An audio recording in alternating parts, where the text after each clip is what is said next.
Salut à vous tous, je suis très content de vous retrouver aujourd'hui pour le journal de la bande dessinée avec une nouvelle série, une nouvelle trilogie. C'est Carmela Crime, dessinée par Frank Biancarelli et Lewis Trondheim au scénario.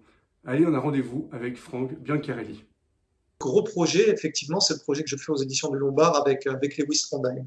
C'est un projet qui sera en 3 albums, qui s'appellera Carmela Crime. C'est une enquêtrice maghrébine à Marseille. Euh, et c'est très malin. C'est un personnage féminin très, très solide, très volontaire, comme Lewis sait les écrire.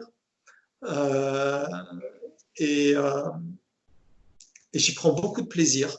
Et je crois que ce tome 1 est vraiment réussi.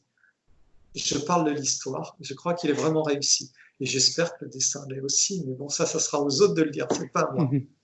Projet, cette série aux éditions du Lombard, qui est partie pour se faire au moins sur 3 albums.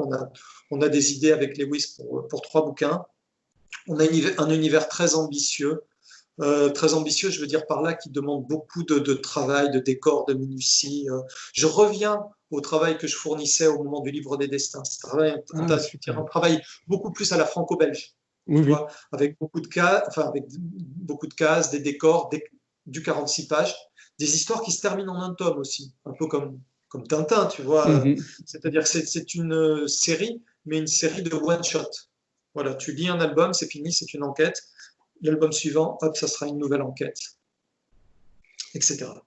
Et en même temps, les enquêtes, c'est un peu un style qui te plaît bien, parce que c'est vrai que tu as travaillé avec Denis Robert, et c'est vrai que tu t'es bien mis dans cette ambiance-là aussi avec tes bandes dessinées. Écoute, oui, oui, c'était pas forcément prévu, mais le livre des destins, c'est déjà une sorte c'est pas une enquête, mais c'est une quête.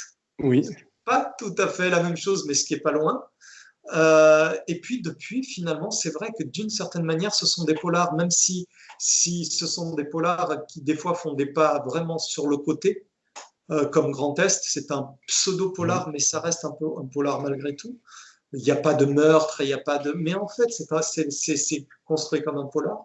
Donc oui, écoute, ouais, ça devient une sorte de marque de fabrique. Pourquoi pas? Pourquoi pas?